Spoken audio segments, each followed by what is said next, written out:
Burkan, I think you're live. Great, जबरदस्ती.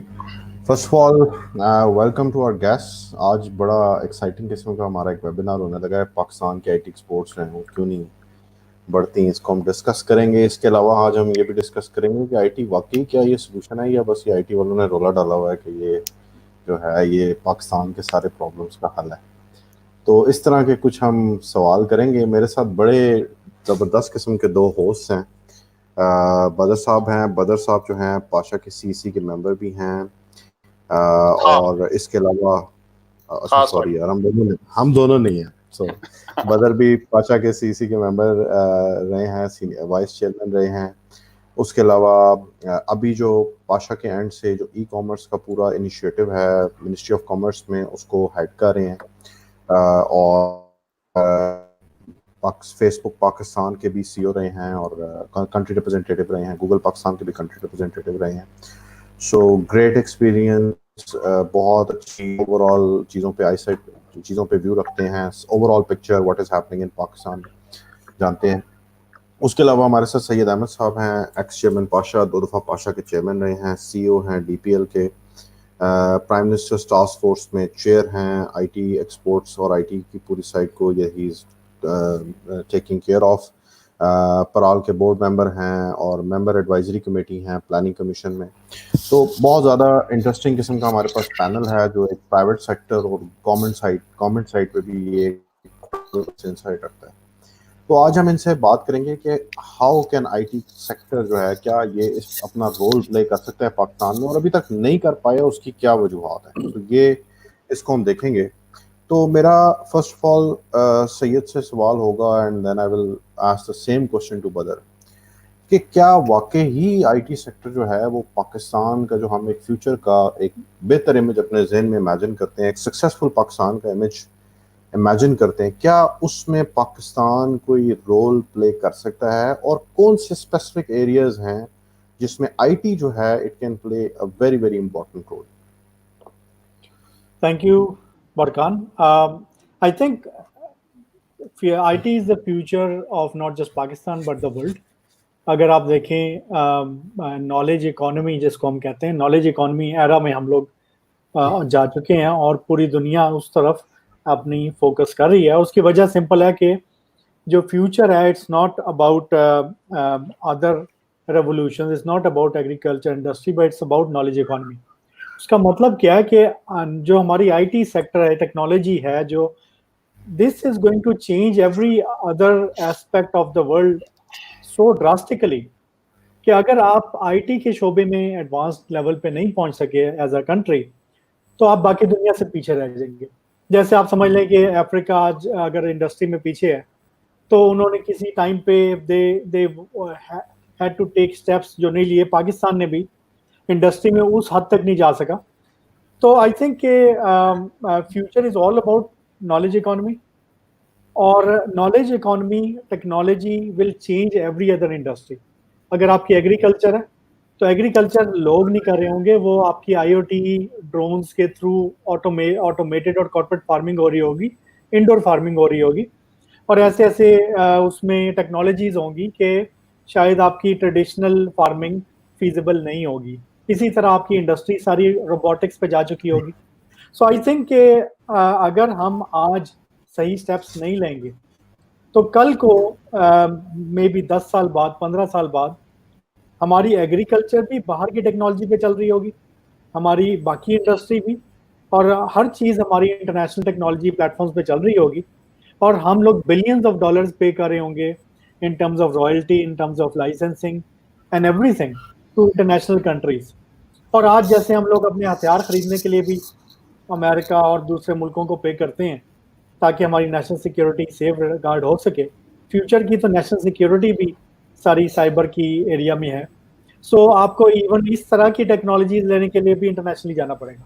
सो I think Pakistan की existence, Pakistan की इकोनॉमी, पाकिस्तान की jobs, everything is dependent on आज हम क्या करते हैं कि 10 साल बाद जब दुनिया नॉलेज इकोनॉमी में जाए तो हम लोग उस वक्त ठीक तरह से पोजीशन हो. बदर, इस पे आपके क्या कमेंट्स होंगे? जी बिल्कुल.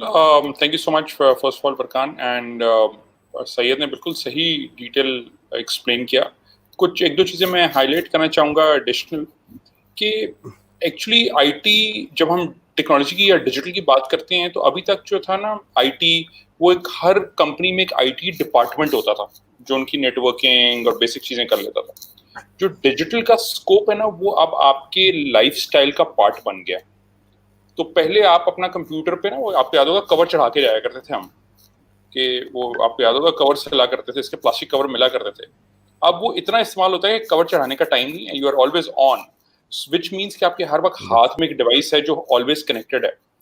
तो एक तो लाइफस्टाइल चेंज हुआ है, ये पूरा पैराडाइम शिफ्ट है। ये बाकी मीडियम्स जिस तरह के या मीडिया थे, चैनल्स थे, जिस तरह टीवी है, प्रिंट है, आउटडोर है, इन सब के लिए आपको ना एक एक्टिविटी करनी पड़ती है, उठना पड़ता है, जाके अखबार पकड़ के पढ़ना पड़ता है और वापस रखना पड़ता है, टीवी भी।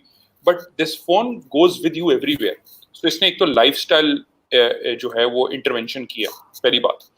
दूसरी बात, ये इंटरवेंशन की जो पेस है वो इतनी तेज है कि जो पहले टेक्नोलॉजी कोई आती थी, वो कुछ 100 साल लगती थी उसको हमारे ह्यूमन बिहेवियर में चेंज लाने में और आहिस्ता आहिस्ता उसको करने में, हमारे साथ इम्बेड होने में। तो हम इतनी जल्दी हमें एक्सेप्ट नहीं करना पड़ता था। अब मसला ये कि बिजनेसेस भी और यूजर्स फिर भी एक्सेप्ट कर रहे हैं बिकॉज उनको बेनिफिट मिल रहा है। बट बिजनेसेस क्योंकि ब्यूरोक्रेटिक होते हैं, क्योंकि वो लथार्जिक होते हैं, हैवी होते हैं, टॉप हैवी होते हैं, तो बिजनेसेस इवेंचुअली स्लो हैं इस चीज को एक्सेप्ट करने में, इस रियलिटी को। इवेंचुअली सब करेंगे, मगर पेस ऑफ चेंज तेज है और एक्सेप्टेंस की पेस स्लो है। तो एक ये भी गैप बहुत बड़ा चल रहा है। सो ये दो मेजर गैप्स। और तीसरा, इस टेक्नोलॉजी ने आके कुछ आपकी फंडामेंटल विजडम्स को चैलेंज किया। जब वो चैलेंज किया तो कुछ अनलर्न करके रीलर्न करना पड़ेगा, हम वो भी करने को तैयार नहीं है। हम समझते हैं जो यूनिवर्सिटी में या मैंने कहीं पढ़ लिया 20-25 साल अपनी जिंदगी के, बस वो पत्थर पे लकीर हो गई। जबकि आपको और मुझे अंदाजा है कि वो कितनी जल्दी ऑब्सोलीट हो रहा है और हमें नया नॉलेज एक्वायर करना है, जिसने अभी बात की सैयद ने कि इट्स नॉलेज इकोनॉमी। तो जो इम्पोर्टेंट चीज है, इस नॉलेज ने क्रॉस कटिंग हर सेक्टर को इम्पैक्ट करना है, चाहे वो एग्रीकल्चर है, इंडस्ट्री है, कार मैन्युफैक्चरिंग है, चाहे वो फूड है, चाहे वो ट्रेवल है, कुछ भी है, एवरीथिंग इज बीइंग इम्पैक्टेड। सो ये जैसे अकाउंटिंग, फाइनेंस या मार्केटिंग है, किसी भी कंपनी में हर तरह उनको चाहिए B2B, B2C, हर कैटेगरी में। इसी तरह डिजिटल ने हर जगह इंटरवीन करना है। तो इसको एक्सेप्ट करना और इसको समझना, ये आज की जरूरत है। और कोरोना ने इसको फर्दर फास्ट ट्रैक कर दिया। मतलब हम सबको नजर आ गया है कि ई कॉमर्स के बगैर कोरोना में, इवन वुहान में भी उन्होंने डिलीवरीज के थ्रू काम चलाया जब उन्होंने लॉकडाउन किया। ज़ाहिर है लोगों के घरों में वो लॉकडाउन से पहले कोई उन्होंने वेयर हाउसिंग तो नहीं की हुई थी खानों की इतने हफ्तों के लिए, महीनों के लिए, तो सब डिलीवरीज के थ्रू काम हुआ। तो actually, so in short, of course जो ये है बहुत इंपॉर्टेंट है आईटी की इंटरवेंशन। इंपॉर्टेंट क्या है, it's you can deny, it's undeniable. और इसको हमारे यहाँ सबसे बड़ा फायदा है कि हमारे यहाँ यूथ बहुत ज्यादा है, यंग पॉपुलेशन है। हाँ, इस पे मैं आपसे कमेंट और फर्दर चाहूँगा कि हम ये भी देख रहे हैं कि पूरी दुनिया में हम एक तो ये देख रहे हैं because we are link to IT sector, और हम देख रहे हैं कि आईटी एक्सपोर्ट्स जो हैं वो रेगुलरली पर ईयर 20% बढ़ रही हैं। इवन इस साल कोरोना भी आया तो जो पीएससीबी की रिपोर्ट है वो ये कह रहे हैं कि जी we in March we already crossed the export figure of the entire last year, we already crossed it, right. In the next 3 months even though it's corona, और लोगों ने खैर बड़ा रोला भी डाला कि यार आईटी सेक्टर भी ले ऑफ कर रहा है और आईटी सेक्टर को क्या जरूरत है, बट लोग people don't realize that IT sector is dependent on other sectors and other countries, right. अगर ट्रैवल सेक्टर को एज एन आईटी कंपनी आप सर्विसेज प्रोवाइड कर रहे हैं, वो खत्म हो गया तो you will be impacted. But still we have seen के lot of people being adjusted in IT sector in other companies. तो ये एक ऐसा सेक्टर है जो इसने बहुत स्टेलर परफॉर्मेंस दी है। आई एम सॉरी टू से without any government support in the last 10 years। एक हम बड़ा नारा लगाते हैं कि जी हमने आपको इनकम टैक्स एग्जाम्पशन दी हुई है, बट इट्स पीनट्स, राइट। आप 1% सपोर्ट देके इंडस्ट्री पे आपने कौन सा एहसान किया है, राइट। आपने इंडस्ट्री पे कोई एहसान नहीं किया। 1% ज़्यादा से ज़्यादा आप एक्सपोर्ट पे कितना टैक्स लगा देते, 1% लगा देते, वो आपने माफ़ कर दिया, तो आपने हम पे कौन सा एहसान किया। तो अभी भी इस गवर्नमेंट में भी आपको पोटेंशियल सब मानते हैं जी, बहुत पोटेंशियल है जी, आईटी इज़ द फ्यूचर। आपको प्रेसिडेंट ऑफ पाकिस्तान भी नजर आते हैं, एआई के प्रोग्राम स्टार्ट कर रहे हैं और बहुत कुछ, यानी कि everybody is the flag bearer.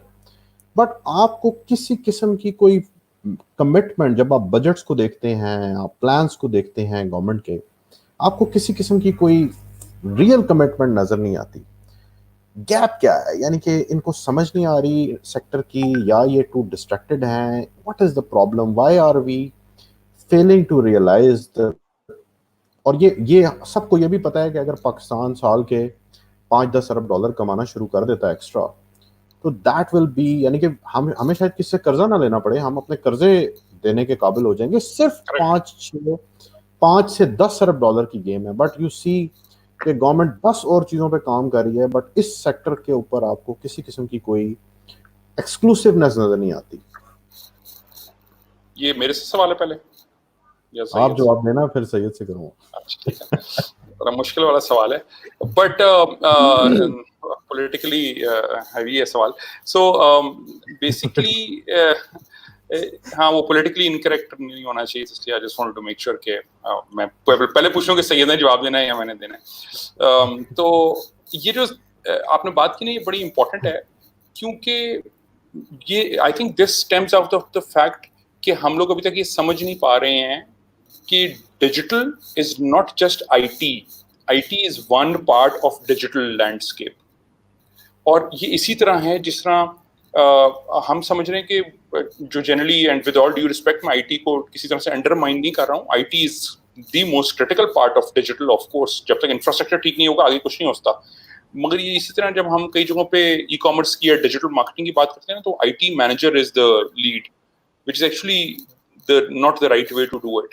It is a chief marketing officer or chief commercial officer's job, because digital is a marketing or a commercial tool. IT is a facilitator there.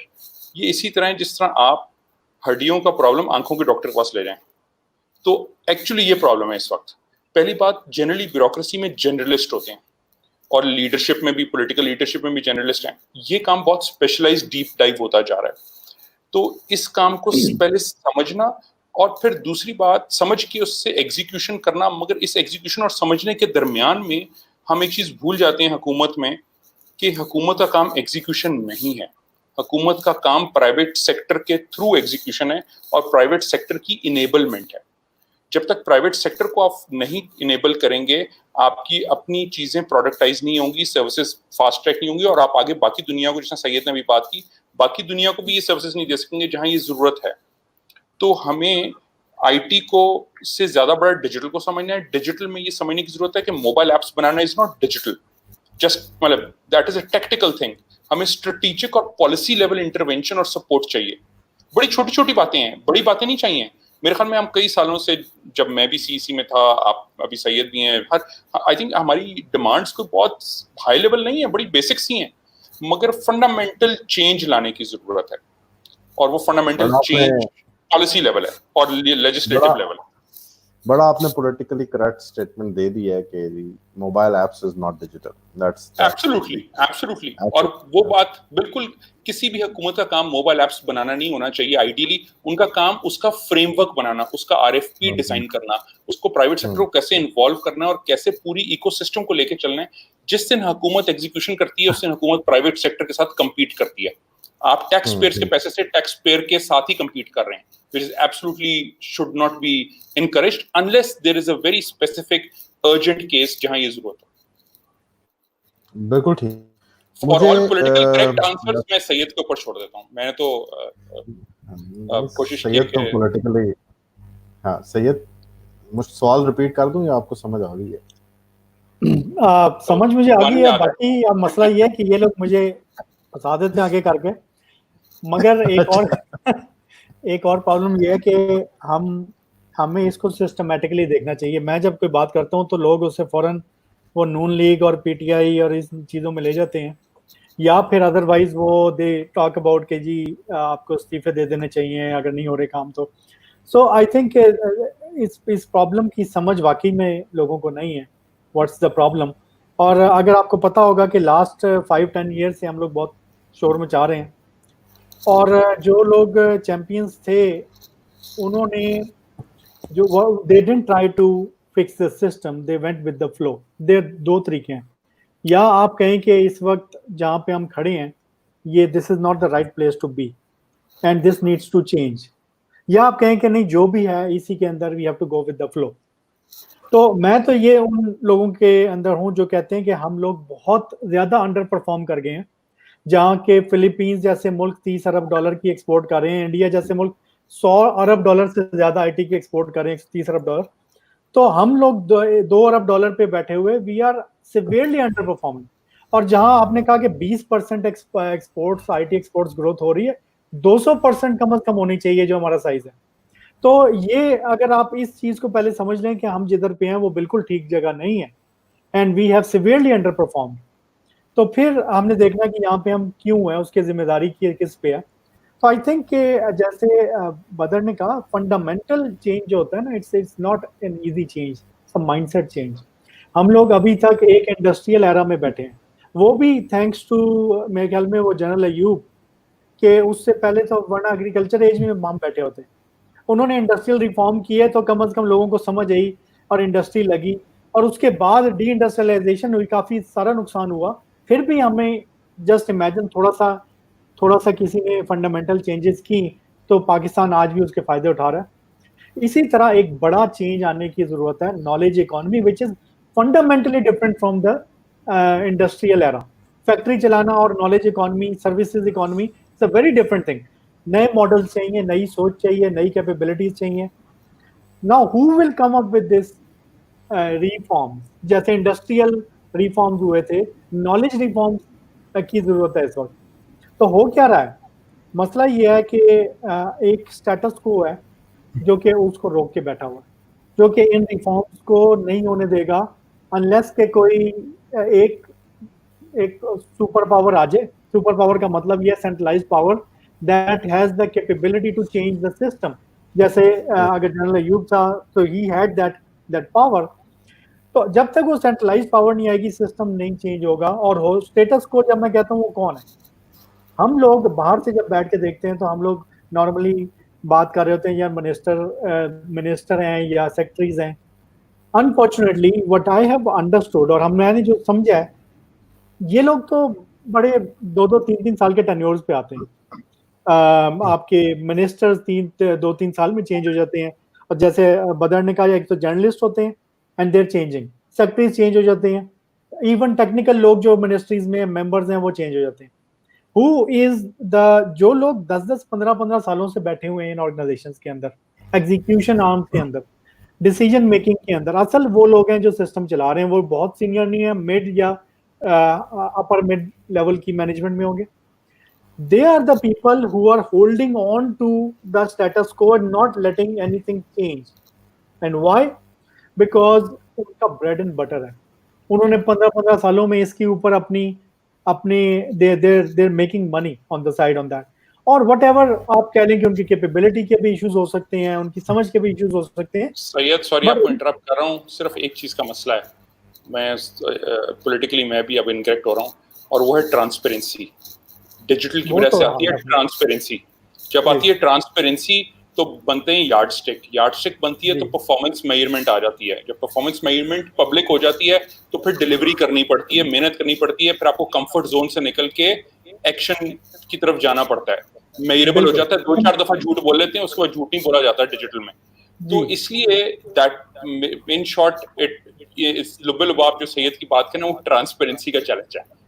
इसलिए बहुत सारे लोग जो है इस चेंज को accept नहीं करते। इसको मैं थोड़ा सा इसको मैं जरा कंक्लूजन की तरफ लेके जाऊं तो ये जो लोग हैं, यू आर राइट कि वो ठीक है ट्रांसपेरेंसी से भी डरते हैं। दे डोंट वांट के वो जैसे चल रहे हैं 15 साल से उसमें कोई चेंज है। बट द थिंग इज कि ये लोग सिस्टम को बहुत अच्छी तरह समझते हैं। They know how to use the existing system to create hurdles. वो आप किसी को कहीं आप रिफॉर्म करने की कोशिश करेंगे, कहीं पे किसी बंदे को आप हिलाने की भी कोशिश करेंगे, कोई सुप्रीम कोर्ट पहुंच जाएगा, कोई नैप पहुंच जाएगा, कोई कहीं। दे अंडरस्टैंड के how we have to create such a environment जिसमें हम लोग थ्राइव कर सकें। तो उससे ये और टॉप के बंदों का मसला ये चेंज कर सकते हैं, लेट्स से सेक्रेटरीज हैं, मिनिस्टर्स हैं, they are probably too concerned about their careers कि वो दे नो कि जब आप सही करने जाएंगे तो it's not going to be pretty. लोग आपके ऊपर आएंगे, there will be a lot of issues, और nobody wants to rock the boat, everyone wants to go through it. तो इस वजह से मेरे ख्याल में जब तक हमारे पास एक चैंपियन नहीं होगा, a champion not a champion जो कि गो विद द फ्लो करे और इसी में बस वो क्या डेंटिंग पेंटिंग कर दे, but someone who can really who has the authority, who has the vision, who has the understanding, and can go and kind of create this new reforms जो कि knowledge economy reforms हमें चाहिए. आपके sorry आपके answer के बरकान, बाद मुझे आपके आंसर के बाद मुझे अर्तुगरुल याद आ गया। बरकान एक और सॉरी एक दो चीजें मैं सॉरी क्लैरिफाई करना चाहूंगा, बड़ी इंपॉर्टेंट। एक हाँ। बात ये कि जब हम बात करें तो हम जनरल बात करें, डजंट मीन हम सब की बात कर रहे हैं। There are certain pockets of champions जो कि इस चीज को समझते हैं और वो चैंपियन करते आ रहे हैं, जिसकी वजह से अभी तक कुछ काम चल रहा है। So just want to clarify this. मकसद हम ब्लैंकेट बात नहीं कर रहे, हम जनरल बात कर रहे हैं और किसी को ब्लेम करने की बात नहीं कर रहे। हम सब पाकिस्तानी हैं, यहीं रहते हैं, हम पाकिस्तान की इंप्रूवमेंट की बात कर रहे हैं। हमारा मकसद ये है कि हम पाकिस्तान, जो हम देख रहे हैं कि एक तरफ हमें लोन्स लेने पड़ रहे हैं, हम वो धंसते जा रहे हैं करेंसी डिवैल्यूएशन में और उन चीजों में, जबकि ये सब चीजें सॉल्व हो सकती हैं, हमें नजर आ रही हैं। हम सब, आप सब, मैं, हम सब सैयद एक्सपेरिमेंट करके वैलिडेट कर चुके हैं कि हमारे बिजनेसेस ये कर सकते हैं। तो हमें सिर्फ थोड़ी और फैसिलिटेशन मिल जाए तो सारा पाकिस्तान ये कर सकता है, मेजॉरिटी यंग पॉपुलेशन ये करती है। तो जस्ट वांटेड टू क्लैरिफाई कि किसी को क्रिटिसिज्म नहीं है, बट हम सिर्फ जनरल बेहतरी की बात कर रहे हैं कि हम बेहतर कैसे हो सकते हैं और हमें अपने आप को झांकने की जरूरत है अपने गिरबान में। और यही एक तरीका है कि हम एक्सेप्ट करें रियलिटी को, जो सैयद बात कर रहे हैं। इसमें किसी की हम बुराई करने की बात नहीं करें, मगर हमें ये बात करने की जरूरत है कि हम इसको देखें और इवेल्युएट करें और आगे चलें। हाँ बिल्कुल बदर, आपने अच्छा कि क्लैरिफाई कर दिया and I agree with this कि बेसिकली सिस्टम के खिलाफ जाना इतना मुश्किल काम है that so many mafias stand up against you. कि सिस्टम में जो बैठा भी होता है वो अपनी लिमिटेशन में रह के वो फाइट किसी हद तक करता है, बट बहुत ज़्यादा फाइट नहीं करता because it is very difficult to go against the mafias. मैंने इवन मिनिस्टर्स को और सेक्रेटरीज को माफियाज के जूनियर एम्प्लॉयज़ के आगे बेबस देखा है। This is what I have seen which is an unfortunate realities of Pakistan के लोग ज़्यादातर top leadership of the Pakistan को ब्लेम कर देते हैं, but eventually these tiny people who are sitting below, they are so powerful, they know so much in the system कि ये लोग भी उनके अगेंस्ट जाने को यार सॉरी आपको बार बार इंटरप्ट करूं, बट उसकी एक रीजन है बरकान। इशू ये है जो मैंने देखा है, सैयद प्लीज आप भी इस पे ऑब्जर्वेशन शेयर कर सकते हैं। मेरी ऑब्जर्वेशन ये है कि जब लोग केस बिल्ड करते हैं ना, ये टेक्नोलॉजी का या डिजिटल का, तो उनको जब चैलेंज आता है तो पहला लेवल तो बात कर लेते हैं, बट उनको डिफेंस नहीं करना आता उसको कि कैसे डिफेंड करें केस बिल्डिंग। बिकॉज मोस्टली जो आईटी के लोग होते हैं ना, वो केस बिल्ड करते हैं। आईटी वालों को बिजनेस केस बनाना नहीं आता, या एक जिसको कहते हैं ना इम्पैक्ट का केस कि क्या होगा। हेंस वो टेक्नोलॉजी स्पेसिफिक रह जाते हैं, और वो जो जनरल जिसने पॉलिटिकल डिसीजन मेकर होता है वो कहता है मुझे बिजनेस केस बताओ, मुझे इम्पैक्ट बताओ, मुझे ये बताओ कि मैं उसको ट्रांसलेट कैसे करूं जॉब्स में या जीडीपी में या एक्सपोर्ट्स में। ये जनरली मैं बात कर रहा हूँ। मेरा ख्याल में मैं सैयद मैं सिर्फ इस पे एक पॉइंट ऐड करना चाहूंगा कि आई थिंक बदर भाई इसमें गवर्नमेंट में वो स्ट्रॉन्ग डिक्टेटर टाइप बंदे को आपको एक्सप्लेन करना पड़ता था, क्योंकि वो जब एक दफा चीज को ले लेता था वो कंप्लीट करवा देता था, उसकी बायन मुश्किल होती है। जबकि हम तो ये भी देख रहे होते हैं और सैयद भी इस पे कमेंट करेंगे कि एक्सट्रीम बाय-इन इस वक्त मौजूद है करंट गवर्नमेंट के अंदर, बट एक्शन आपको नजर नहीं आता। आपको एवरीबॉडी अंडरस्टैंड्स राइट अवे कि this is the need of the time, but everybody seems यानी कि फ्रीज हर बंदा लगता है अगेंस्ट द सिस्टम। तो अभी ये मसला आप सही कह रहे हैं, but not at this time. मेरा ख्याल है इस पे सही। मैं इसमें यही बात कहूंगा कि I think overall digital Pakistan का केस बहुत स्ट्रांगली बिल्ड हुआ है इन द लास्ट 4 years। इससे पहले 2015 तक आपको नहीं मिलेगा कि बहुत ज्यादा गवर्नमेंट को अंडरस्टैंडिंग थी। You are right at that point as ये हालात होते थे कि आईटी की कोई बात करने को भी कोई मिनिस्टर भी अपने मुंह से लफ्ज नहीं निकालता था आईटी का। And then there was we created campaigns, और बरकान को याद होगा हमने डिजिटल पाकिस्तान की कैंपेन स्टार्ट की, और उसमें हमने पॉलिटिकल लोगों को समझाने के लिए एक नारा भी निकाला उसके अंदर कि जॉब क्रिएशन और एक्सपोर्ट्स ग्रोथ होगी। और उसके बाद डिजिटल पंजाब की बातें आई, उसके बाद बहुत सारे डिजिटल पाकिस्तान के चैंपियन निकले और अब हर जगह डिजिटल पाकिस्तान हो रहा है। और एज बरकान सेड कि आपकी सोच है कि कितने क्वार्टर से लोग हमारे पास आते हैं, हर पावर कॉरिडोर से लोग आते हैं और कहते हैं कि यार do something, we are there for you. मगर बात वहां आती है कि जब आप when you have sold everything, everyone knows कि ये स्ट्रेटजी है, बट देन वो जो एक इनर सर्कल है एक सिस्टम का जो कोर है, जो कि that wants to do systems in a certain way. For example, आपके जो आज जितने बजट एलोकेशंस होती हैं, जितने प्रोजेक्ट्स बनते हैं, फॉर एग्जांपल वोकेशनल ट्रेनिंग का कॉन्सेप्ट इंडस्ट्रियल एरा में आया था। वो वोकेशनल ट्रेनिंग का कॉन्सेप्ट लेके आज तक सारी डिजिटल स्किल्स ट्रेनिंग वगैरह सारी उसी के राउंड हो रही हैं। और उसके अलावा हमें कुछ समझ नहीं आती कि आजकल नॉलेज इकोनॉमी के लिए नए मॉडल चाहिए। पुराने वो वोकेशनल ट्रेनिंग वाले मॉडल फाइन, वो इंडस्ट्रीज के लिए ठीक थे, मगर आप कोई ऐसा मॉडल लेके आएंगे जिसमें आप प्राइवेट सेक्टर को की बात करने की कोशिश करेंगे, आप उसमें तो फौरन आपको जो वो मैंने कहा ना एक एक एक स्टेटस को है, दे विल टैग यू कि ये तो प्राइवेट इंटरेस्ट है, हम क्यों प्राइवेट बिजनेसेस को के थ्रू करें, हम तो सरकारी सिस्टम में ही सारा कुछ एग्जीक्यूट करेंगे।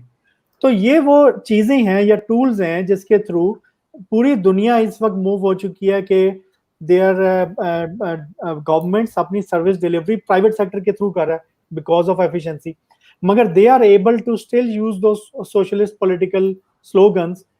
तो होता क्या है कि बाहर से क्लैरिटी तो पूरी है कि ठीक है, हमें IT export services sector is the future, IT is the future, हमें इसमें इन्वेस्ट करना है। बट जब वो एग्जीक्यूशन के अंदर आता है तो कहते हैं यार ये हमारे एग्जिस्टिंग मॉडल में फिट नहीं हो रही चीजें। Either you go back and do it the way we have been doing it for 30 years, since 30 years, या फिर then they know कि हमने स्टॉल कैसे करना है, आपको हमने उसको प्रोजेक्ट्स में रास्ते में रोड़े कैसे डालें। इसमें मैं नेक्स्ट क्वेश्चन पे आना चाहूंगा। इस बात का एक और भी एंगल है जो इसी से रिलेटेड है, लेकिन एक डिफरेंट एंगल से है कि जब भी आप किसी इंडस्ट्री से रिलेटेड कोई बेनिफिट्स की बात करते हैं तो मुल्क में एक हल्ला हल्ला मच जाता है। इवन पाशा की आप पोस्ट पे देखते हैं, जैसे ही आप पाशा की पोस्ट करते हैं कि जी इस साल बजट में कुछ नहीं मिला, और अभी पाशा ने की भी ये पोस्ट कि इस साल बजट में आईटी सेक्टर के लिए कुछ भी नहीं था। ठीक है, कोरोना के इश्यूज चल रहे हैं, बट उससे पिछले बजट में भी कुछ नहीं था, और उससे पिछले बजट में भी कुछ नहीं था, राइट? तो था ही कुछ नहीं, right? So which shows a lack of vision on government part कि जी एक आपको स्ट्रैटेजी या प्लान नजर नहीं आता। बट जो की चीजें पब्लिक की तरफ से आता है, जो आम लोगों में, इवन आईटी इंडस्ट्री में से लोग आवाजें उठाना शुरू कर देते हैं। हमारे कई सीईओ हैं जी, आईटी इंडस्ट्री ने पाकिस्तान के लिए क्या किया। ठीक है, पाशा पे पॉइंट होना शुरू होता है कि जी आप एक इफेक्टिव लॉबिंग नहीं कर रहे, इस वजह से हमें ये दिन देखना पड़ रहा है। आप देखें एप्टमा की तरह लॉबिंग करें। अच्छा, कुछ लोग हैं जो एंटी इंडस्ट्री माइंडसेट के साथ हमें बातें करते हैं, जी आप लोग ने क्या किया आज तक, आप लोगों की कौन सी बड़ी परफॉर्मेंस है कि आपको गवर्नमेंट को इंसेंटिव दे या बजट दे। तो एक काइंड ऑफ थिंकिंग है जैसे आप पहले कुछ एक आप अच्छे बच्चे बन के दिखाएं, आप होनहार काबिल मुल्क के बच्चे बन के दिखाएं, उसके बाद हम सोचेंगे कि यार हमने आपको कुछ देना या नहीं, और आप जॉब्स क्रिएट करें और आप ये करें और आप बिल्कुल अच्छे नाइस बच्चे बने और आप लॉबिंग भी करें और गवर्नमेंट को सपोर्ट भी करें, तो फिर हम आपको देंगे कुछ। उससे पहले हमने आपको कुछ नहीं देना। तो ये जो माइंडसेट है, what you think about this mindset, इसकी वजह क्या है?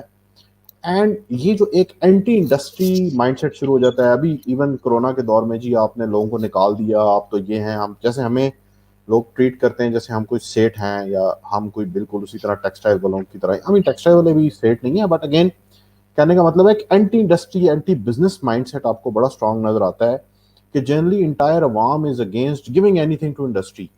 तो इस माइंडसेट का हम क्या कर सकते हैं और इसका क्या हल है? पहले तो आप एग्री करते हैं कि ये माइंडसेट एग्जिस्ट करता है कि नहीं? यार सही है। हाँ सॉरी सैयद प्लीज आप बस हाँ, बदल आप नहीं सैयद को। तो मेरे ख्याल में सबसे पहले तो इट स्टेम्स फ्रॉम, जब मैंने एक दफा इंडस्ट्री रिफॉर्म की बात की, उसके बाद एक सोशलिस्ट पॉलिटिक्स का दौर आया, जब भुट्टो टाइम पे they had to nationalise everything. जब आपने नेशनलाइज करना है, इसका मतलब है प्राइवेट बिजनेसमैन से उसका बना हुआ बिजनेस ले लेना है और वो गवर्नमेंट के अंडर कर देना है। एंड दैट रिक्वायर्स के जाहिर है उसके खिलाफ जितनी रेजिस्टेंस होगी, तो उसके लिए पॉलिटिकली पहले आपको बिजनेसमैन को ईवल डिक्लेयर करना होगा कि ये लोग बहुत बुरे हैं और ये लोग चूस के खा गए हैं पूरे मुल्क को और इन्होंने मुल्क को बर्बाद कर दिया है और ये लालची लोग हैं। और सो इस तरह की एक सोच उन्होंने डेवलप की और जब पॉलिटिशियंस पॉलिटिकल जो आपकी लीडरशिप कोई नैरेटिव क्रिएट करती है तो वो आपके डीएनए में मुल्क के घुस जाता है। And that's what happened. हमारे मुल्क में 32 खानदान की बातें हुई कि ये मुल्क को लूट लिया। वो सोशलिस्ट माइंडसेट चलता रहा और आज तक आपको गवर्नमेंट में और अवाम में हर जगह मिलता है, जिसमें बिजनेसमैन को बुरा समझा जाता है और उसको चेंज करने की उसी स्केल पे कभी कोशिश नहीं हुई कि आप बिजनेसमैन को हीरो बना के प्रेजेंट करें। तो जहां पे स्टीव जॉब्स जैसा बंदा, बिल गेट्स जैसे बंदे और इवन उनके एसएमईज चलाने वाले अमेरिका में, they are treated as heroes, चाहे वो अपने 100 अरब डॉलर आयरलैंड में रख लें टैक्स बचाने के लिए, उन्हें टैक्स चोर नहीं कहेंगे, उनको वो अपना हीरो कहेंगे। बट यहाँ पे हमने एक तो सोशलिस्ट पॉलिटिक्स हमारी, उसने हमारे लोगों के अंदर एक नेगेटिव माइंड इमेज क्रिएट किया इंडस्ट्री का, जिसकी वजह से ऑफ कोर्स आपके जब गवर्नमेंट ऑफिशियल से लेकर जब भी आप कोई इंसेंटिव की बात करेंगे या कोई आपको देने भी लगेगा तो it will be very unpopular.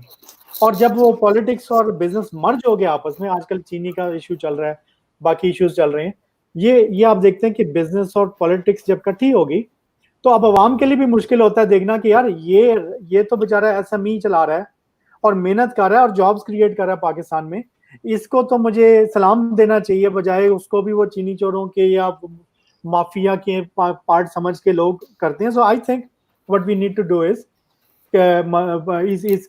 इसके लिए व्हाट्स इंपॉर्टेंट इज, जैसे अमेरिका में पूरी दुनिया में होता है, एसएमईज को वो समझते हैं कि ये लोग इंजन है, ये लोग लोगों को नौकरियां दे रहे हैं, इनको हर तरह से फैसिलिटेट करो, और मिन्नतें करती हैं स्टेट्स के गवर्नर के आप हमारे मुल्क हमारे स्टेट में आ जाएं तो हम आपको इंसेंटिव्स देंगे। सो समहाउ हमें वो सोशलिस्ट पॉलिटिक्स से एक नैरेटिव मूव करना है कैपिटलिस्ट बिजनेस सिस्टम की तरफ। इवन चाइना ने भी किया, और जैसे इमरान खान ने ही टॉक्ड अबाउट कि दुबई के हेड रूलर ने उनको बात की थी कि how you have to make sure कि आपके एग्जिस्टिंग बिजनेसमैन पैसा बना रहे हैं तो देन मोर विल कम।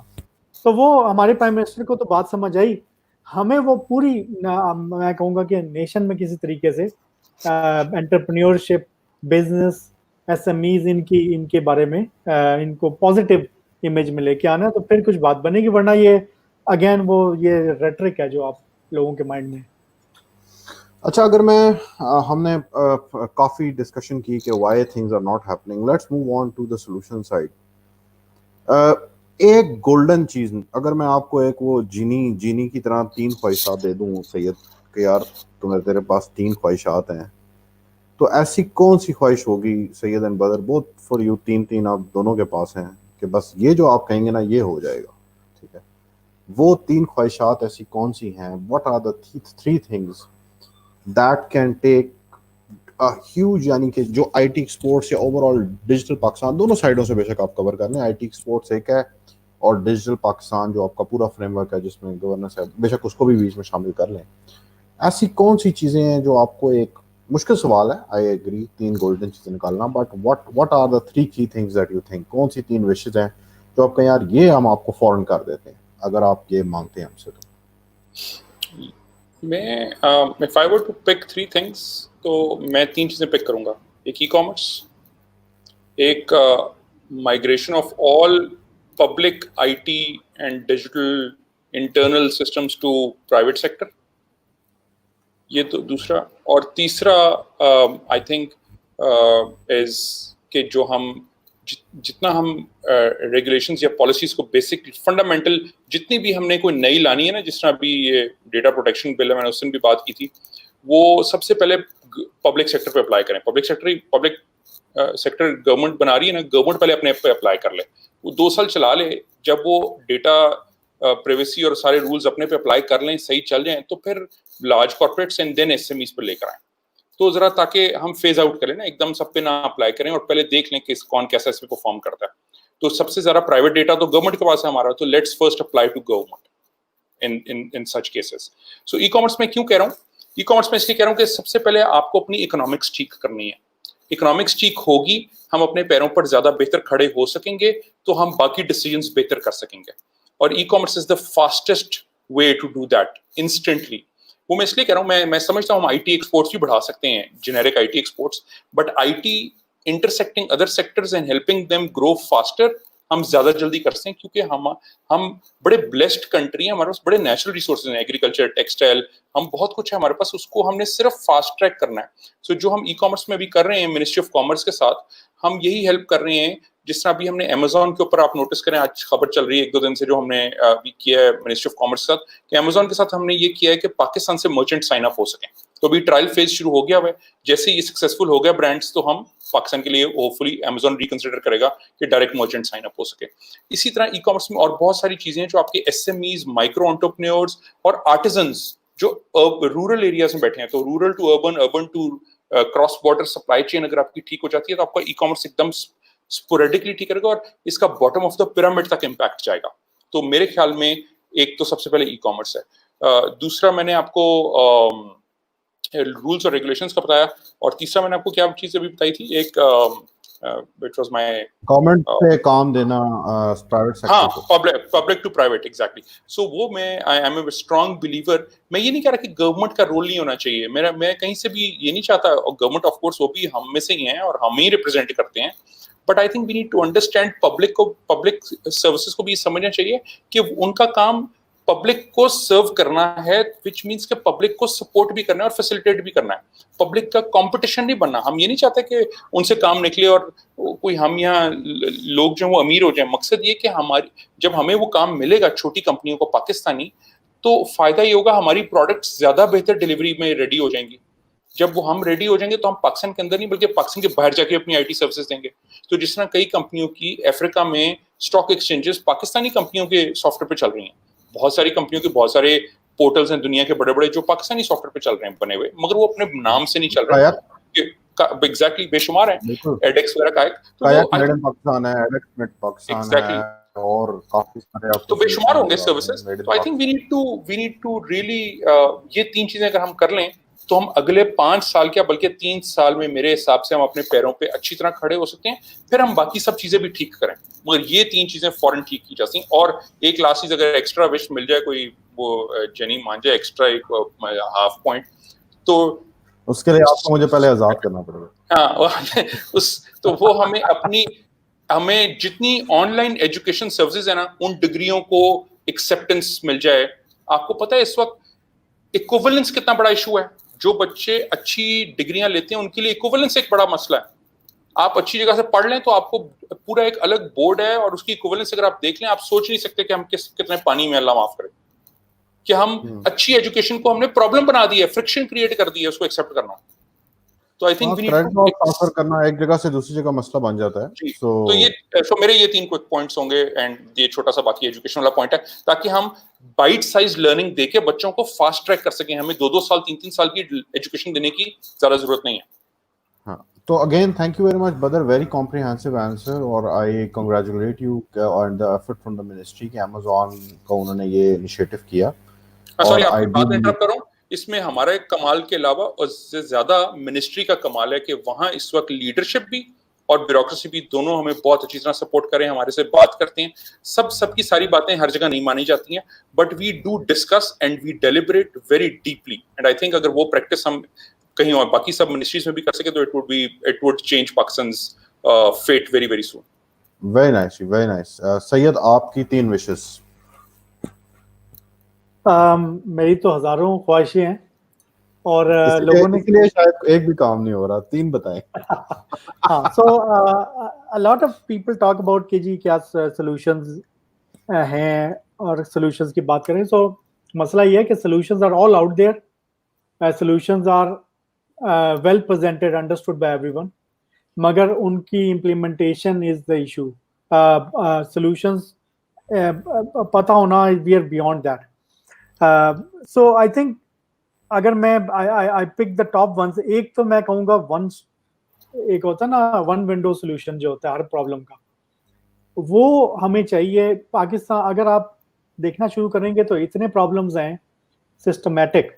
यहाँ पे 1946 के और पता नहीं 18वीं सदी के भी 1890s और 80s के भी आपको लॉज मिलेंगे जो एग्जिस्ट कर रहे होंगे, और इतना एक मैश है, एक गुंजल है प्रॉब्लम्स का, लॉज का और एग्जीक्यूशन का। सो आई थिंक कि अगर हम एग्जिस्टिंग सिस्टम के अंदर ही बैठे हुए कोशिश करेंगे कि पूरा सिस्टम ठीक हो जाए, तो वो बहुत मुश्किल काम है। तो वन विंडो सोल्यूशन जो हमें नजर आता है, एक काम करें जिससे सारे मसले, कम से कम आधे से ज्यादा मसले हल हो जाएंगे, वो स्पेशल टेक्नोलॉजी जोन का एक कॉन्सेप्ट हमने प्रेजेंट किया है।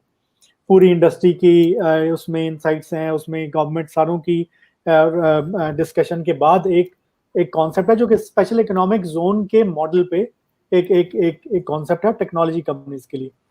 What would that would do is kind of a large incubator, जहाँ पे आप कह लें कि इंक्यूबेटेड इन्वायरमेंट है, यानी कि आपकी ऐसी एक इन्वायरमेंट है जहाँ पे आपके मुल्क के जो ईज ऑफ डूइंग बिजनेस के मसले हैं, कॉस्ट ऑफ डूइंग बिजनेस के मसले हैं, आपके कवानीन के इश्यूज हैं, आपको सर्विसेज नहीं मिलती, जो जितने हर्डल्स हैं वो सारे आप उस एक कंट्रोल्ड इन्वायरमेंट में मेक श्योर कर सकते हैं कि यहाँ पे ना हो।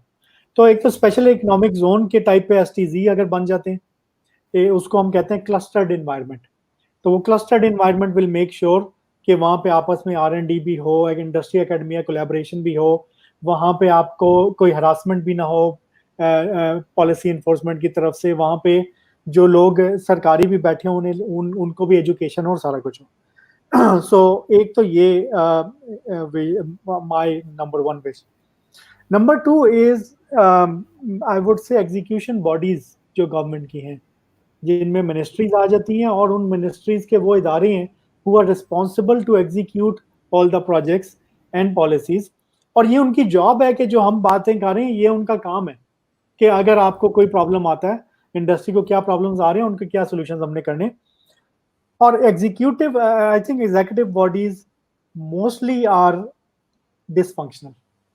उनमें इवन दो कॉन्ट्रैक्ट पे लोग आते थे मगर उन्होंने किसी तरीके से अपने आप को परमानेंट किया हुआ है, 10-10 साल 15-15 साल से बैठे हुए। So I think unless execution bodies जो हैं वो नहीं रिफॉर्म होती, नए लोग आते उसके अंदर, तब तक वो, क्योंकि जो आपने काम करने हैं वो इवेंचुअली जाके वहाँ फंस जाएंगे और उनकी लैक ऑफ एग्जीक्यूशन में, जैसे बदर ने अभी बात की, बिकॉज आपकी कॉमर्स मिनिस्ट्री में leadership, the minister new business and he is very proactive, और जनरली कॉमर्स मिनिस्ट्री में आपको नजर भी आता है थोड़ी सी वो प्रोएक्टिवनेस बिजनेस के हवाले से, तो इसलिए काम आपको आसानी से होता हुआ नजर आया। सो आई थिंक एग्जीक्यूशन बॉडीज अगर हमारी ठीक हो जाए, उसमें थोड़ी सी ट्रांसपेरेंसी भी आ जाए, उसके अंदर उनकी परफॉर्मेंस एवेल्युएशंस हो और उसकी बेस पे आप ठीक लोग लगाएंगे तो बहुत सारे मसले हमारे हल हो जाएंगे। तो एग्जीक्यूशन बॉडीज के बाद तीसरी जो मेन चीज है मेरे ख्याल में, डिजिटल टॉप लीडरशिप, जो डिजिटल लीडरशिप है, that needs to be powerful and capable of understanding, having a vision कि हमने क्या करना है। अनफॉर्चुनेटली हमारे पास लीडर्स जो हैं काफी पोजीशंस में हमारे पास लगे हुए हैं, कोई एक लीडर नहीं है, 7-8-9 लीडर्स होंगे जो डिजिटल की बात कर रहे हैं, मगर उनमें से किसी को भी पावर नहीं मिली हुई और कोई भी सही तरह पोजीशन नहीं है कि वो रियली मीनिंगफुल वे में आपकी सिस्टम में चेंजेस लेके आ सके और लीडरशिप दे सके। सो आई वुड से डिटो करना चाहूंगा जो भी सईद ने बात की, just ditto on that, very important, बहुत इंपॉर्टेंट है। और even from I would say government में बड़े प्यार से बात की है सईद ने, मगर बिल्कुल जेन्युइन सही फैक्चुअल बात है जी। और इवन आई वुड से कि ये जितने नहीं बड़े प्यार से बातें की हैं, बड़ी मुश्किल बातें प्यार से की हैं आप लोगों ने। नहीं, Syed has been very kind. तो एनीवेज मेरे ख्याल में अगर हमारे पास टॉप लीडरशिप ऐसी आ जाएगी तो जैसे अगेन कॉमर्स मिनिस्ट्री में अगर आपको वो मिनिस्टर मिले जो बिजनेस समझते हैं, अगर हमें डिजिटल में ऐसा कोई लीडरशिप मिल जाए जो कि स्ट्रांग भी हो और डिजिटल को भी समझता हो, तो आई थिंक हमें बहुत, हमारे सारे मसले, हमें इतनी बात करने की जरूरत ही नहीं होगी, मसले हल हो जाएंगे। हमारे पास तो मल्टीपल लीडर्स ही हैं। वैसे मैं एक और भी बताऊं जो सईद ने बात की, एक और वो भी बड़ी इंपॉर्टेंट की है कि बहुत सारी जगहों पे लोग बहुत देर से बैठे हुए हैं, ये हम रियलाइज नहीं करते, that has become a big challenge. तो हमें कुछ जगहों पे ये एक रूल होना चाहिए कि 5 साल से ज्यादा नहीं बैठेंगे, मगर उन 5 साल में उनको कोई तंग ना करे, मगर 5 साल से एक दिन ऊपर नहीं मिलेगा इन ब्यूरोक्रेसी, और उसके बाद उनकी रिक्वायरमेंट हो कि कम से कम वो 2 साल या 3 साल बाद पे प्राइवेट सेक्टर में आए यहाँ का एक्सपीरियंस लें और फिर वापस जाएं पब्लिक सेक्टर में। तो जब आप एक दफा दोनों साइड्स पे बैठ जाते हैं ना टेबल के, तो फिर आप you are better able to understand कि दूसरों की साइड की नीड्स या रिक्वायरमेंट्स या चैलेंजेस क्या हैं और उनको कैसे हमें सॉल्व करना चाहिए। एक्चुअली बहुत ज्यादा चीजें नहीं चाहिए, जितनी मैं और सैयद हम बातें कर रहे हैं, बड़ी फंडामेंटल 2-4 चीजें अगर आप ठीक कर दें तो you can change Pakistan very very quickly. हाँ, ये भी हम फील करते हैं। आई think this is also my experience कि ज्यादा ब्यूरोक्रेसी से ज्यादा जो प्राइवेट लोग बैठे हुए हैं ब्यूरोक्रेसी के अंदर, they create the biggest hurdles in the government. मैं कहता हूँ ये सब चीजें भी इग्नोर करें, अगर हम 2-4 फंडामेंटल चेंजेस अच्छी ले आए तो we can certainly fast track. यार कोई लंबी काम नहीं है, मतलब आप हाँ मतलब 2-4 अच्छा आजकल ई कॉमर्स हमारे साथ state bank is working very very closely and we really want to appreciate कि उन्होंने जिस तरह हमारे साथ रेगुलेशंस पे काम किया है। हम डिबेट करते हैं, बिल्कुल कैंडिड डिबेट्स होती हैं, वो डिफेंड करते हैं, हम भी डिफेंड करते हैं अपना argument, but it's very factual, pragmatic and based on data. So personal biases कम हो गई हैं, इंडस्ट्री इन्वॉल्वड है, डायरेक्टली बात करें and again appreciating ministry of commerce, उन्होंने एक प्लेटफॉर्म दे दिया है कि आप इधर आके सारे इकट्ठे मिलें, पब्लिक एंड प्राइवेट सेक्टर, और let's just debate and resolve everything. तो हमने एक एक्शन आइटम बना लिया and we just trying to fix it, and I think this can be done in every sector. Absolutely. अच्छा, मैं आखिरी क्वेश्चन है, और यही मेरा, आप किसी सऊद खान ने कमेंट किया है, हमारे एक इंडस्ट्री के सीईओ हैं, इन्होंने कमेंट किया और इसी को मैं थोड़ा सा मॉडिफाई करूंगा इनके क्वेश्चन को कि हाँ, और वियतनाम की और फिलीपींस की एग्जांपल सुनते हैं बहुत ज़्यादा कि, और यही मेरा क्वेश्चन उस क्वेश्चन से भी रिलेटेड है कि why does the government need to leapfrog in taking the initiative, right. जिस तरह फॉर एग्जांपल लोग कहते हैं ना कि पहले इंडस्ट्री करे, बट हम देखते हैं, हमने खुद भी एक्सपीरियंस किया और मैं आपसे भी ये कहूँगा, जैसा फॉर एग्जांपल फिलीपींस में अगर आप देखें तो एक स्पेशल इकोनॉमिक जोन अथॉरिटी उनकी बड़ी पावरफुल है फिलीपींस में, जो सारे आईटी पार्क्स को मॉनिटर करती है, और इवन वहाँ पे किसी किस्म के लोकल लॉज और टैक्सेस अप्लाई नहीं होते, और ये 15 साल पहले से है। और उनका एक मिनिस्टर था जो आईबीएम के सीईओ को खुद फ़ोन करता था, भाई आ जाएं आप फिलीपीन, हम आपको यहाँ पे जगह देते हैं। इसी तरह आपने बदर एग्जांपल दी कि पब्लिक सेक्टर से प्राइवेट सेक्टर में काम आना चाहिए, तो हम देखते हैं कि इंडिया में 2008 में फाइनेंशियल क्राइसिस में इंडियन गवर्नमेंट ने बहुत सारा काम जो था वो अपने लोकल सेक्टर को देना शुरू कर दिया। पहले भी उनकी प्रायोरिटी थी, इवन सिंगापुर में भी प्रायोरिटी है और फिर इंडिया में भी प्रायोरिटी है, बट उन्होंने बेशुमार नया काम निकाला ताकि हमारी इंडस्ट्री ना बैठ जाए, ठीक है। यानी कि एक प्रोएक्टिव आपको अप्रोच नजर आती है। तो आप लोगों का क्या ख्याल है इस ओवरऑल के बारे में कि हाउ आपको एग्जांपल्स देना चाहें लोगों को, मैं आपको जो भी, जिस तरह मैंने आपको 2 एग्जांपल्स दिए हैं, आप दोनों को एग्जांपल्स देना चाहें दूसरे मुल्कों की, जिसमें आईटी सेक्टर को गवर्नमेंट ने हेल्प किया हो कि यार ये परफॉर्म करे और हम इसको कैसे बिल्ड करें, how do we make it our main industry. Syed? So obviously in the end business करता private sector, but enabling environment create करती है गवर्नमेंट। अगर आप जरा ज़्यादा सोफिस्टिकेटेड लेवल पे देख लें तो आप देखते हैं इलॉन मस्क अगर जो सैटेलाइट्स लॉन्च कर रहा है, फ्यूचर में will be the number 1 business in satellites and space industry, मगर who is providing all that platform, resources and opportunity for them to do that, that's NASA. और NASA खुद कर सकती है, मगर उन्होंने दे प्रेफर कि ये हम अपने प्राइवेट बॉडीज से कराएं। इसी तरह उनका एंटायर डिफेंस सेक्टर है, सारा बिजनेस चैनलाइज करते हैं अपने प्राइवेट सेक्टर को। सिमिलरली इंडिया के अंदर आ जाए आप, सो होता क्या है, मैं आपको एग्जांपल दूं नादरा की, पब्लिक प्राइवेट पार्टनरशिप्स हैं।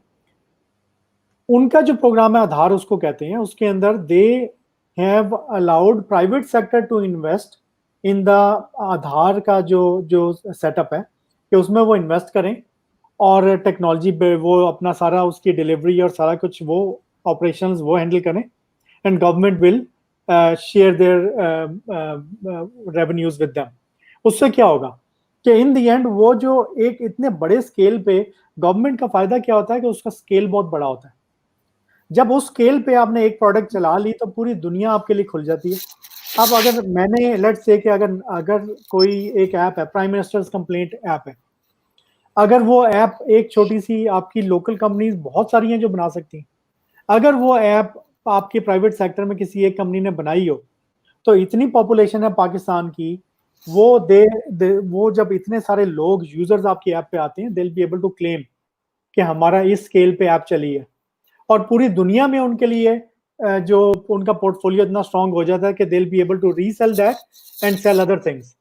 तो होता क्या है कि हमारे मुल्क में तो लोग आते हैं और वो अपने मुल्कों में डिप्लॉयमेंट्स करके अपनी गवर्नमेंट्स की मदद से they are able to show कि ये देखें जी हमने अपने मुल्क में ये किया है और हम लोग यहाँ कर सकते हैं। हमारे मुल्क में क्या होता है कि एक तो हमारे अपनी अपॉर्चुनिटीज कोई बनने नहीं देते, वो हमारे सरकारी इदारे खुद ही एप्स भी बना लेंगे, खुद ही सब कुछ कर लेंगे। They will not allow the private sector to build any references और एनी सच प्रोडक्ट्स। और होगा क्या कि जब आप इवन जब कुछ बाय भी करना होगा तो कहेंगे पहले आप ऐसी प्रोडक्ट ऐसी हो आपकी जिसके 2-3 इंटरनेशनल रेफरेंस होने चाहिए, फिर हम आपसे खरीदेंगे। तो ये डिफरेंट गवर्नमेंट्स क्या करती हैं, वो they create those opportunities for the private businesses जिसके अंदर वो लोग इवेंचुअली अपने पाँव पे खड़े हो सकें। हमारे मुल्क में जो इस तरह के आई वुड से कि जो इजी फल है ना जो कि रीच में होते हैं, वो उनके महकमे के वो खुद ही सरकारी लोग उतार लेते हैं और उनको जो फिर प्राइवेट सेक्टर वाले हैं उनके लिए कुछ बचता नहीं है। उन्हें कहते हैं या तो बहुत ऊपर चढ़ के जाओ जितनी उनकी टांगों में अभी जान नहीं होती, या फिर उन्हें कहते हैं बाहर से बिजनेस लेके आओ। तो एनीवेज ये एक इशू है वियतनाम में। आपने खुद बता दिया, टेक्नोलॉजी जोन्स हैं, बड़ी स्ट्रॉन्ग अथॉरिटीज हैं, जबरदस्त इंफ्रास्ट्रक्चर है और वो सारा कुछ एनवायरनमेंट देते हैं, बिजनेस देते हैं। So we are not saying कि गवर्नमेंट पैसा दे, वी आर सेइंग कि वो प्राइवेट सेक्टर से कंपटीशन से हट जाए, ईज ऑफ डूइंग बिजनेस में हम मुल्क को किसी जगह पे ले आए। हम लोग बहुत पीछे हैं, कॉस्ट ऑफ डूइंग बिजनेस को इम्प्रूव कर दें, हमारी मुल्क का ब्रांड इमेज बेहतर कर दें। अब मुल्क पाकिस्तानी मुल्क का ब्रांड इमेज एक मेरी कंपनी नहीं कर सकती, आपकी कंपनी नहीं कर सकती, इट्स एक नेशनल लेवल पे एक एफर्ट होने की जरूरत है गवर्नमेंट की बैकिंग से। सो ये सारी वो चीजें हैं जो इन मुल्कों ने की है। इंडिया ने ब्रांड बिल्ड किया है, इंडियन कंपनी को ढूंढता हुआ हर बंदा आता है, पाकिस्तानी कंपनी को ढूंढता हुआ नहीं आता, even though if I am 2 times better than an Indian company. So ये वो चीजें हैं जो आई थिंक के हम बात करें enabling environment, we are not talking about government giving us money and things like that. इस पे थैंक यू वेरी मैं मच जी। सॉरी एक चीज ऐड करना चाहूंगा, बड़ी छोटी सी एग्जांपल दूंगा कि हमें which is probably the most relevant. Singapore की टोटल पॉपुलेशन 50 लाख लोग हैं और उनकी एक्सपोर्ट्स $373 बिलियन है। 50 लाख लोगों की $373 बिलियन। और पाकिस्तान की पॉपुलेशन कितनी है? 20 करोड़ से ज्यादा, और हमारी एक्सपोर्ट्स कितनी है? 20-22 billion dollar. So common sense हमें बता रही है कि पर कैपिटा प्रोडक्टिविटी कम है हमारी, पहली बात। अब अगर आपने प्रोडक्टिविटी और एक्सपोर्ट्स बढ़ानी है तो जाहिर है हम रिसोर्सेज पे पहले ही स्ट्रेस्ड हैं, तो हम क्या करना चाहेंगे कि हम लेस कैपिटल एक्सपेंडिचर वाले काम करें। IT is the least capital expenditure, और सबसे बड़ा फायदा है कि क्योंकि पॉपुलेशन भी हमारी ज्यादा है, हम जॉब्स भी ज्यादा क्रिएट कर सकते हैं। So there is no brainer कि हम एक्सपोर्ट्स भी बढ़ा सकते हैं, डोमेस्टिक अपनी कॉमर्स भी बेहतर कर सकते हैं, अगर हम सही तरह से सिर्फ in true letter and spirit, मतलब वो उसको बिल्कुल सही तरह से इम्प्लीमेंट करके अगर हम डिजिटल को और आईटी को पाकिस्तान के अंदर ला सकें। ऑफ कोर्स है, बट थोड़ा सा जरा सा फैसिलिटेट कर दें। जैसा सैयद ने कहा, हम तो कोई बहुत ज्यादा मांग ही नहीं रहे मरात, हम तो बड़ी बेसिक फंडामेंटल सिर्फ इंप्रूवमेंट्स चाहते हैं ताकि लोग फैसिलिटेट हो जाएं कि अगर एक फ्रीलांसर है वो अपने, बल्कि एक और बहुत बड़ा फायदा होगा जो हम रियलाइज ही नहीं करते हैं, रूरल टू अर्बन माइग्रेशन कम हो जाएगी। अगर बच्चे अपने घरों पे, अपने गाँव में, अपने देहातों में बैठ के इंटरनेट के थ्रू काम कर सकेंगे तो अर्बन माइग्रेशन का जो हमारा चैलेंज है वो बड़ा आसान हो जाएगा, सॉल्व हो जाएगा, बहुत सारे फायदे हो जाएंगे। और बाकी सेक्टर्स को फायदा होगा जिनकी एक्सपोर्ट्स और डोमेस्टिक कम है, जिनको ट्रांसपेरेंसी नहीं है, एक्सेस टू मार्केट नहीं है। हमने फंडामेंटल चीजें ठीक करनी है तो हम बहुत ज्यादा बेहतरी ला सकते हैं। तो इसलिए Singapore is a classical example कि वो कितनी छोटी कंट्री है और कोई नेचुरल रिसोर्स नहीं है, मगर $373 billion of export. So huge opportunity for us.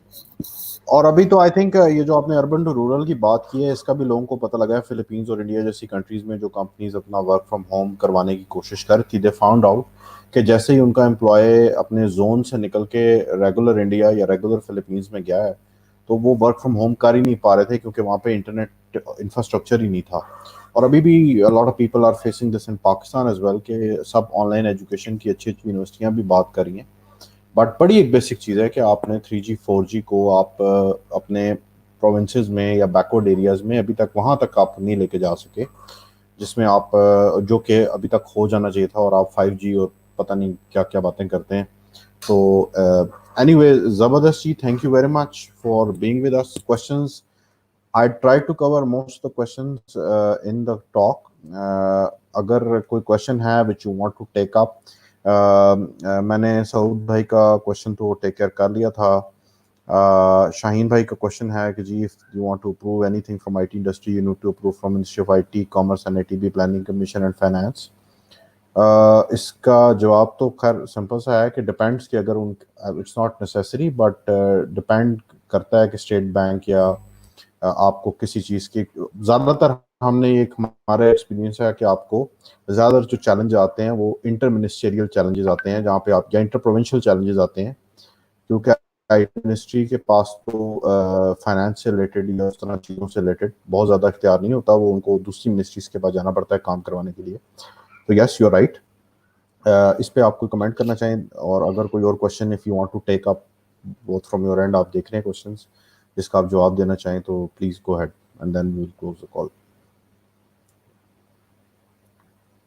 Syed, इस पे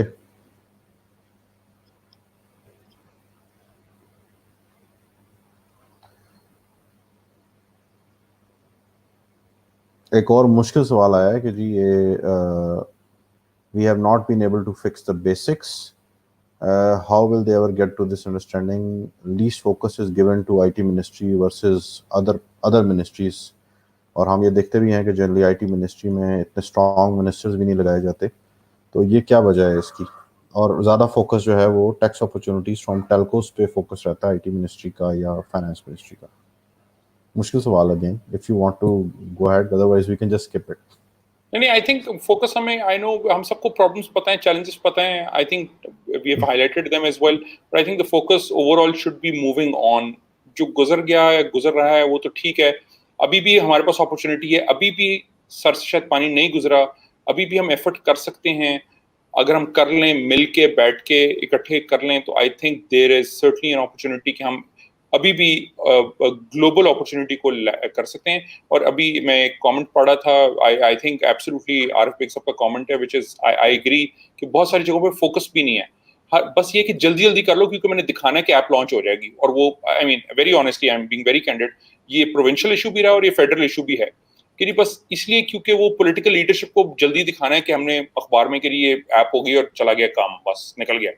but that should not be the case. हमें लॉन्ग टर्म कुछ चीजें इमीडिएट वोट हासिल करने के लिए नहीं जरूरत अभी इस वक्त. I think we really need to focus और थोड़ा सा जरा लॉन्ग टर्म डालने की जरूरत है. ये मैं सैयद को कमेंट दे रहा हूँ ताकि ये अपनी टास्क फोर्स में रेज कर सकें. बिल्कुल ठीक है. उन्होंने सारे हिला दिया आगे से.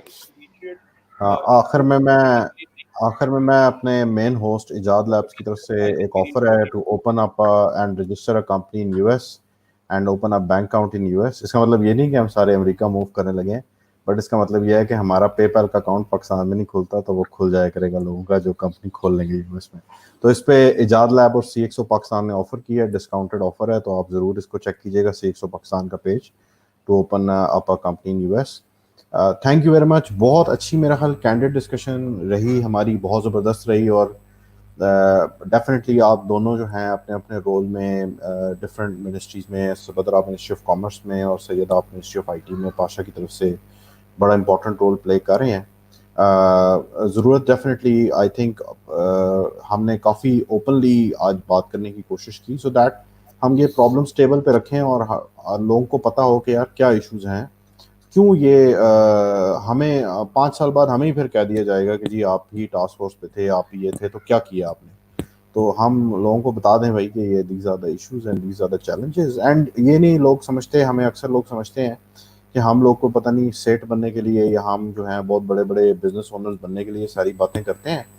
We really want to contribute, and I know you, both of you, very well कि you are contributing for the cause of the country, where you want the country to move forward. क्योंकि अगर एक industry मुल्क की move होगी, आज अगर हम $2 अरब पे हैं या $1 अरब पे हैं और हम $10 अरब पे जाते हैं और पाकिस्तान एक IT ग्लोबल मैप पे आता है, तो इमेजिन कि आप पाकिस्तान के मसले कितने हल होंगे और जॉब्स कितनी पाकिस्तान में क्रिएट होंगी. I mean this single handedly can solve a lot of problems for Pakistan, which we are always stuck in for the last यानी कि जब से आई थिंक आफ्टर यू बेरा we have been constantly been seen as a struggle nation. इस पे एक चीज ऐड कर दूं, स्टैटिस्टिक इंपॉर्टेंट है बिकॉज़ ये जनरली अभी पब्लिकली इतना ज्यादा नहीं अवेलेबल.